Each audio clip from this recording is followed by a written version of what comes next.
Hoje o Saúde em Prática vai tratar de uma doença que ataca o sistema imunológico e é causada pelo vírus HIV. A AIDS é o tema do Saúde em Prática que começa agora.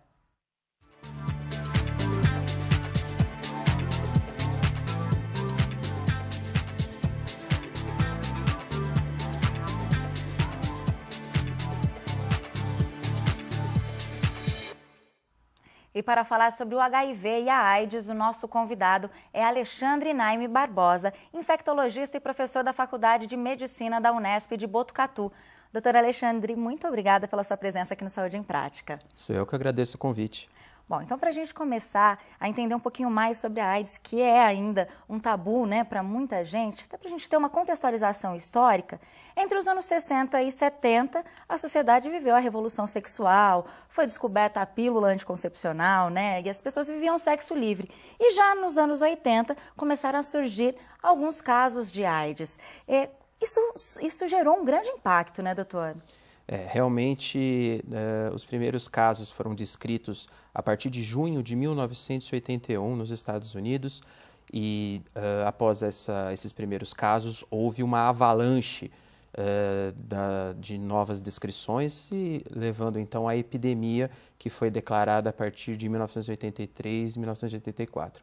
Então, quando a gente assiste os depoimentos, os programas jornalistas da época, a gente sente que houve realmente um impacto muito grande na sociedade, porque, como você falou, nós vínhamos de 2 décadas de extremo liberalismo, a questão da pílula, a revolução sexual feminina, a aceitação de outras orientações sexuais, como os homossexuais, e toda essa onda de liberalismo foi de repente quebrada por uma doença impactante, uma doença que trazia na época como estigma uma evolução quase que 100% fatal, e infelizmente essa doença teve no início uma ligação com alguns grupos que naquela época eram realmente os grupos em que a AIDS se manifestava quase que totalmente.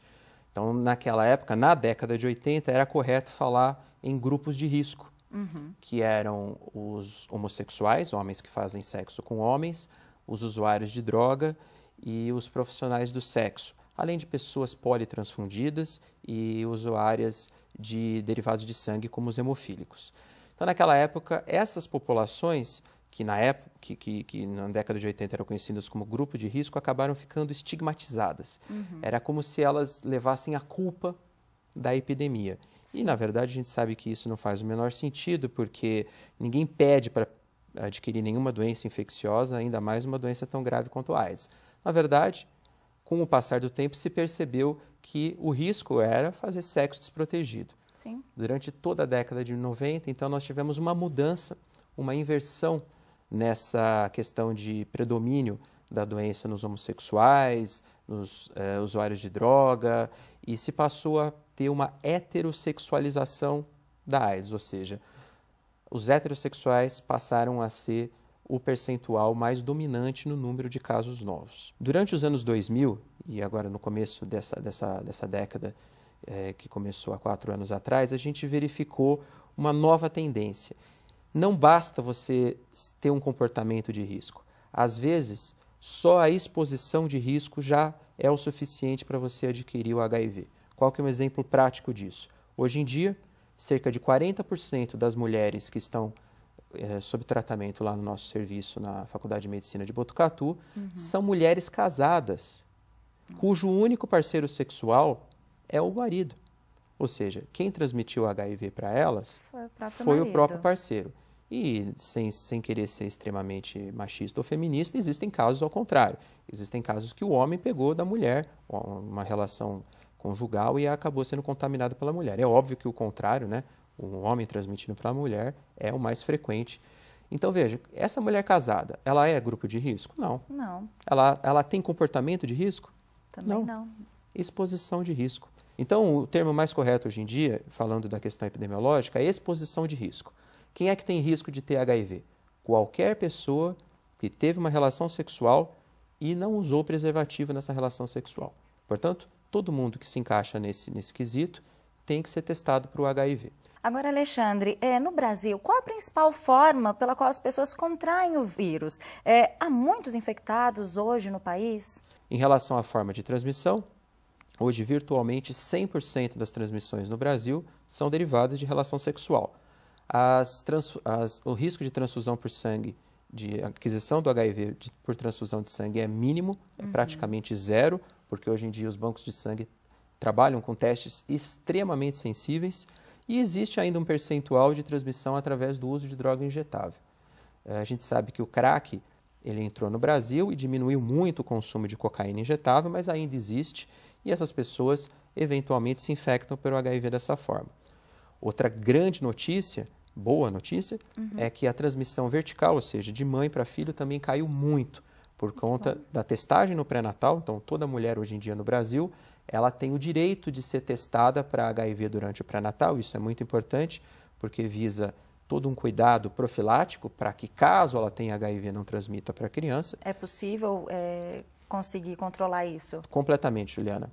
Hoje em dia, se durante os exames de pré-natal, logo no primeiro trimestre de gestação, você identifica que a mãe é portadora do HIV, o risco da criança nascer com HIV é zero, desde que, obviamente, ela cumpra todas as recomendações necessárias, que, na verdade, é o uso do tratamento, é o uso do coquetel durante a gestação. Doutor Alexandre, nossa equipe foi às ruas para saber as dúvidas das pessoas quando o assunto é AIDS. E o senhor Antônio tem uma pergunta para o doutor. Vamos ver. Doutor, qual a diferença entre ser o portador do vírus e ter a doença? Olha só, Antônio, essa é uma ótima pergunta. Na verdade, o HIV ele tem uma evolução que, na maioria das vezes, dura 10 anos, ou seja, a pessoa se infecta pelo vírus e ela fica durante um grande período da vida, 6, 8, 10 anos, sem sentir nenhum sintoma. Nesse período, ela é chamada de portador do HIV. Por quê? Ela tem o vírus HIV, mas não manifesta a doença. E é muito perigoso porque, além dela estar evoluindo para a doença, ela transmite o vírus e não sabe disso. Portanto, aquela informação, o meu parceiro está bem de saúde, ele está saudável, então ele não tem HIV. Não vale, porque infelizmente a doença não tem manifestações clínicas logo no início. Agora, quando passou 6, 8, 10 anos, o sistema imunológico fica completamente destruído por conta da ação que o HIV vai tendo gradativamente durante esse tempo. E aí o indivíduo entra na fase de doença, que é a chamada AIDS. O que é AIDS, então? A AIDS é a fase final, é quando a doença está manifesta depois de anos que o indivíduo tem o vírus HIV. A AIDS, a doença, ela se manifesta principalmente pelas doenças chamadas infecções oportunistas.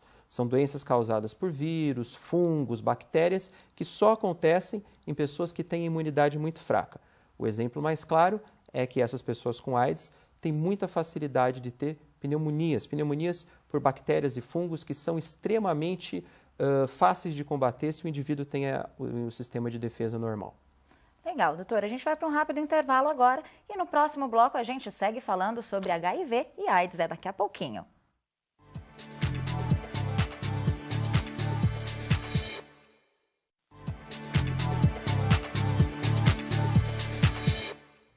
Estamos de volta com Saúde em Prática, hoje falando sobre HIV e AIDS. E aqui conosco, tirando as nossas dúvidas, está o infectologista e professor da Faculdade de Medicina da Unesp de Botucatu, Alexandre Naime Barbosa.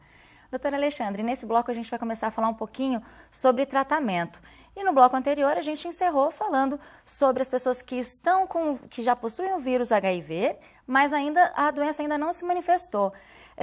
Qual é o momento certo de começar o tratamento? Quando os sintomas ainda não estão aparecendo, é necessário já iniciar um tratamento a partir desse momento? Sim, na verdade, a estratégia de início de tratamento, ela busca algo mais além do próprio indivíduo. A gente hoje, com o coquetel, que é a associação de diversas drogas contra o HIV, consegue negativar o vírus do sangue. Isso tem um resultado prático que a pessoa portadora que está com essa carga viral indetectável negativa, ela tem muita dificuldade ou não transmite o vírus. Portanto, hoje no Brasil, todo indivíduo portador do HIV, ele recebe a possibilidade de tomar a medicação para evitar a transmissão. Esse é um ganho, então, coletivo e que é fantástico, porque com isso nós estamos conseguindo, em termos mundiais, reduzir a incidência de HIV. Individualmente, se a gente for pensar só na pessoa portadora do HIV, Sim. a indicação de tratamento mais absoluta se faz quando o CD4, que é um parâmetro que nós usamos, que é a célula que o HIV mata, ele cai para baixo de 500. Não é bem na fase da AIDS, mas a partir de quando esse CD4 é abaixo de 500, o indivíduo já começa a ter a propensão de desenvolver algumas infecções oportunistas. Legal. Doutora Alexandre, a Natasha tem uma pergunta para você agora, a gente vai conferir. Doutor, o vírus da AIDS tem diferença de pessoa para pessoa? Sim, ele tem diferença de pessoa para pessoa e também tem diferenças geográficas. Na África, nós temos alguns vírus que são mais ou menos patogênicos, ou seja, mais ou menos agressivos. Aqui no Brasil, a gente tem também algumas diferenças geográficas. E mesmo que a pessoa tenha se infectado do parceiro, depois de algum tempo o vírus ele acaba, por força do próprio sistema imunológico, se diferenciando daquele vírus original que for transmitido. Por isso, mesmo que nós temos, por exemplo, um casal de homem e mulher, que um se contaminou com o outro, eles não devem ter relações sexuais entre si sem uso de preservativo, porque um pode adquirir um vírus diferente do outro e a consequência pode ser, por exemplo, um vírus mais resistente à medicação para esse parceiro. Alexandre, explica para a gente agora o que é a profilaxia pós-exposição ao vírus da AIDS. Esse é um dos temas mais importantes hoje em dia para discutir com a população, porque nós temos ferramentas muito úteis para evitar a transmissão do HIV além da camisinha. A camisinha ainda é a melhor arma de prevenção para o HIV. Mas caso a pessoa tenha uma relação sexual e por algum motivo não use a camisinha, ela pode procurar o serviço de saúde em até 72 horas, é o limite máximo, para receber uma parte do coquetel. Ela não vai tomar o coquetel como um todo, vai tomar apenas alguns comprimidos e essa parte do coquetel, essa parcela do coquetel vai evitar que o HIV infecte a pessoa. A partir do momento que o HIV ele entra em contato com um organismo, com a mucosa genital, ele demora um pouco para infectar a pessoa. Então a pessoa tem, o vírus entrou, mas não infectou, não perpetuou a infecção. Isso demora 72 horas. Então, se até 72 horas o indivíduo fizer uso da profilaxia, ele não vai se infectar. Ele vai tomar essa profilaxia durante apenas 28 dias. Então, mensagem: todo mundo que teve uma relação desprotegida sexual, seja ela oral, vaginal ou anal, deve procurar o mais rápido possível o serviço de saúde para fazer a profilaxia pós-exposição. Qualquer pessoa pode procurar. Qualquer pessoa, porque nós não estamos dizendo que não é para usar a camisinha, mas é um método adicional que tem uma eficácia fantástica em torno de 100%. Agora, doutor, como é que as pessoas que têm o vírus têm acesso aos medicamentos? Basta procurar um posto de saúde? Na rede pública, esses medicamentos são encontrados? O Brasil, historicamente, desde 1996, tem um dos melhores programas nacionais de enfrentamento da AIDS de todo mundo. Isso realmente a gente pode se orgulhar. Então, toda a rede pública tem um centro de referência para tratamento de HIV. Então, na nossa região, existem os hospitais aqui de Bauru, existe o centro de referência lá de Botucatu. Então, procurando uma unidade básica de saúde, essa pessoa vai ser referenciada para esses centros de tratamento. No site do Ministério da Saúde, que cuida da questão da AIDS, que é o www.aids.gov.br, existe também uma lista caso a pessoa não queira se expor, queira ir a desses centros de tratamento de forma mais anônima. Então, existe por cidade uma lista onde a pessoa pode receber o tratamento. O tratamento é completamente gratuito e feito com as drogas mais modernas que nós temos hoje em dia disponíveis no mercado. Agora, doutor Alexandre, já vem sendo discutido pela Organização Mundial de Saúde que os homossexuais façam uso da profilaxia pré-exposição ao vírus, para evitar uma possível infecção. Como é que o senhor vê essa questão? Não parece um pouco, não pode soar um pouco como um preconceito contra os homossexuais? Não é um preconceito por dois motivos científicos. Primeiro, hoje em dia, a principal categoria de casos novos de aquisição do HIV são os HSHs, os homens que fazem sexo com homens. Por quê? É uma explicação biológica. O sexo anal, ele facilita a transmissão do HIV. Independente de quem está recebendo o sexo anal, seja homem ou mulher. 60% das mulheres que fazem tratamento lá no nosso centro de referência são mulheres que relatam atividade sexual anal. E, obviamente, nos homossexuais, essa via é muito importante. Portanto, eles pagam um preço altíssimo pela facilidade biológica do vírus se transmitir por via anal. Então, hoje em dia, 15% dos gays do estado de São Paulo são portadores do HIV. Essa é uma realidade que a gente não pode levar, como no passado, com estigma, com preconceito. Nós temos que tratar ela com um olhar científico de que só a camisinha nessa população não está surtindo o efeito necessário de prevenção. Nós temos que usar métodos somatórios, adicionais. E a profilaxia pré-exposição é uma modalidade que permite que o indivíduo de altíssimo risco de aquisição do HIV faça uso da medicação, um comprimido por dia, e não adquire o HIV. É óbvio que isso não pode se banalizar. Essa não é uma estratégia para toda a população, são para grupos populacionais que a gente chama de mais vulneráveis. Os homossexuais podem ser enquadrados, alguns subgrupos de homossexuais, principalmente os homossexuais que também são profissionais do sexo. Essa, com certeza, é a categoria de maior risco de aquisição de HIV hoje em dia. Vários estudos mostraram que nessa população, se você faz uso da profilaxia pré-exposição, a chance de contaminação cai em mais de 90%. Legal. E esses medicamentos desta pré-profilaxia são encontrados também aqui no Brasil, na rede pública? As pessoas já podem recorrer a isso? A profilaxia pré-exposição ainda não está aprovada no Brasil.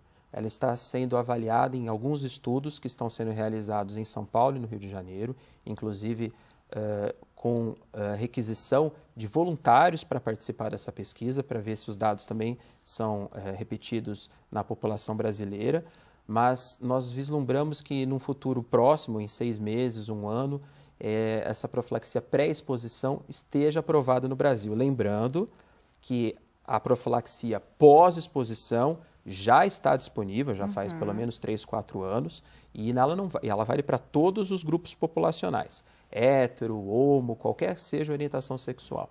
Legal, doutor Alexandre. A gente vai para um rápido intervalo e no próximo bloco nós continuamos falando sobre HIV e AIDS. E tem também o quadro De Olho no Tratamento. Continue com a gente.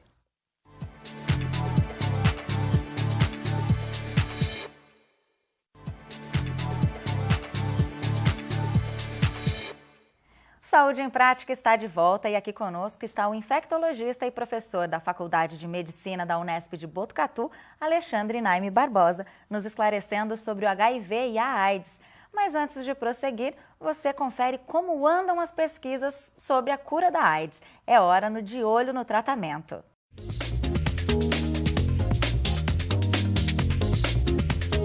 Olá, meu nome é Maristela Pastore. Eu sou médica, sou infectologista. Atualmente estou no Centro de Referência em Moléstias Infecciosas daqui da Prefeitura de Bauru e vou conversar com vocês em relação às pesquisas sobre a AIDS. Temos várias medicações em estudos, inclusive algumas vacinas a nível de pesquisa. Nenhuma delas ainda está liberada para o consumo, para uso sistemático, mas sim a nível de pesquisa. Mas são bastante promissoras e acredito que logo as notícias serão animadoras. Hoje a gente entende muito melhor como o vírus vive, como ele se multiplica, como ele entra na célula para poder fazer sua multiplicação. E com isso, as pesquisas fazem vários cortes de como esse vírus entra e tentam atacar vários modos de entrada. Então, tenta de toda forma dificultar, até mesmo impossibilitar a multiplicação desse vírus. Com isso, a medicação é muito mais potente do que era no começo. Todas as medicações hoje são acessíveis no serviço de saúde de uma forma gratuita. Nós temos 21 medicações que podemos utilizar em várias combinações.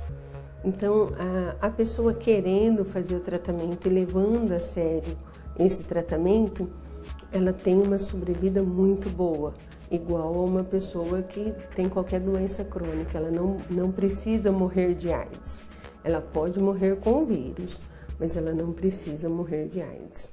Bom, é sempre importante estar de olho em novos tratamentos quando se trata da AIDS, né, doutora Alexandre? Agora, os estudos têm avançado bastante, né? Quais as últimas novidades? Olha, primeiro eu gostaria de começar com uma mensagem fantástica. Eu que comecei a tratar pacientes com HIV em 1997 e naquela época, infelizmente, era uma sentença de morte. Eu conheci o paciente, depois de 6 meses, 1 ano, o paciente morria de AIDS. Hoje em dia, ele chega no meu consultório abatido, ele chega triste por conta da notícia e ele faz aquela pergunta de filme: doutor, Vou morrer, né? quanto tempo eu tenho de vida? Eu respondo: você tem o mesmo tempo de vida que qualquer pessoa da sua idade, desde que você siga corretamente. É mesmo? Então, essa informação que a doutora Maristela nos falou é realmente verdade. Hoje em dia, as pessoas com HIV vivem o mesmo tanto que qualquer pessoa na faixa etária, desde que faça o tratamento corretamente. Porque o tratamento consegue, então, suprimir o vírus do sangue da pessoa e ela não vai mais evoluir para AIDS. A gente interrompe a evolução e muitas vezes resgata, de alguma forma, a imunidade da pessoa.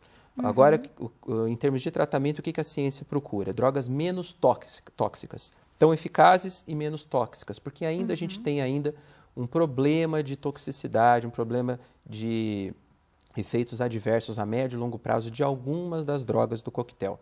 Portanto, existe esse risco, existe esse preço a se pagar. Se por um lado ninguém mais morre de AIDS quando faz o tratamento, por um outro lado existem alguns efeitos colaterais que precisam ser melhorados e as novas drogas do coquetel vêm nesse sentido. Doutor Alexandre, o portador do vírus, ele pode levar uma vida normal, praticar exercícios físicos, por exemplo, ou há algumas coisas que devem ser evitadas?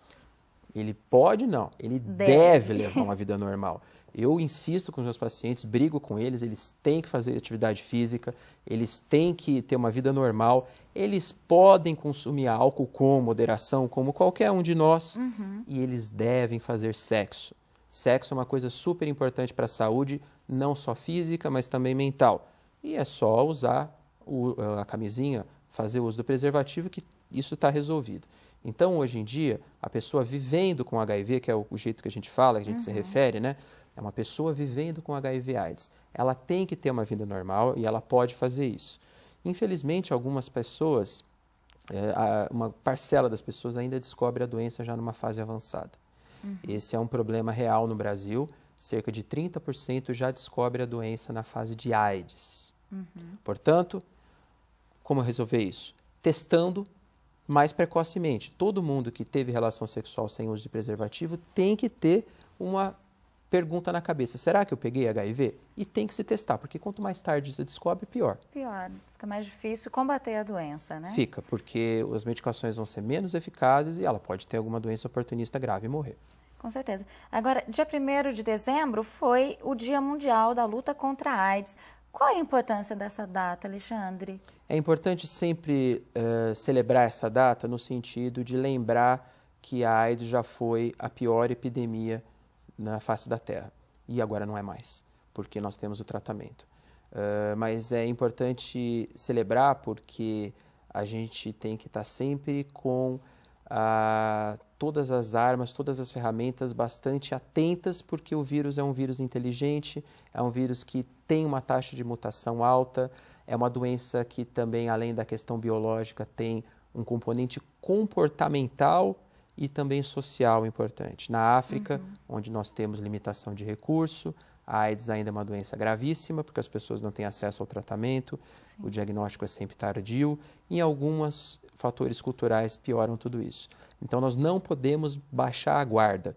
Por isso o dia é tão importante. Comemorar esse dia, lembrar o impacto que o HIV já teve na sociedade como um todo, e ainda tem, e não baixar a guarda. Para finalizar, o que é que precisa mudar para melhorar o controle do vírus em nosso país? Sem a menor sombra de dúvida, a conscientização e a passagem da informação para o ato. Hoje em dia, é impossível que se imagine alguém que não saiba que a relação sexual sem camisinha pode transmitir o HIV. Informação não falta. Todo mundo sabe que sexo deve ser feito sempre com preservativo. Só que daí, passar para a ação, fazer atividade sexual sempre com preservativo, tem um grande passo.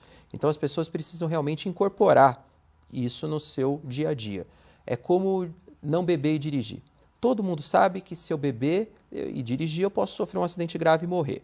Com o HIV é a mesma coisa. Se eu não usar camisinha, eu posso pegar o HIV. Então, nós temos que partir da informação para a ação. Essa é uma mudança comportamental que eu julgo que tem o maior impacto na luta contra o HIV. O doutor nos deu também aqui nos bastidores um exemplo que eu achei muito importante, até a gente lembrar que essa geração atual, as pessoas mais novas, viveram poucos exemplos de ídolos que morreram por causa do vírus HIV, né? Por causa da AIDS. É importante a gente retomar sempre esse assunto para que as pessoas tenham isso vivo na memória e saibam o quanto isso é prejudicial, né? Sim, a percepção de risco ela é muito baixa, principalmente nos mais jovens, porque eles têm aquela ideia de que vão viver durante muito tempo e não avaliam com muito cuidado os riscos. Então, essa questão que eu falei de beber e dirigir, usar cinto de segurança, entrar em briga e transar sem camisinha, são atitudes de pessoas que são mais jovens e que não têm, então, essa percepção de risco tão aguçada. Lembrar que, apesar do tratamento de HIV hoje em dia levar uma vida normal aos pacientes, ele vai ter que tomar comprimidos todos os dias. Esses comprimidos têm, em maior ou menor grau, efeito colateral, vai ter que passar no chato do médico pelo menos 2 vezes por ano e que, obviamente, seria muito melhor se a pessoa não tivesse a infecção pelo HIV/AIDS. Os meus pacientes falam isso para mim, eles participam de campanhas que a gente faz junto aos adolescentes, dizendo, olha, eu gostaria muito, eu me sinto muito bem, vivo muito bem, mas eu gostaria muito de não ter AIDS.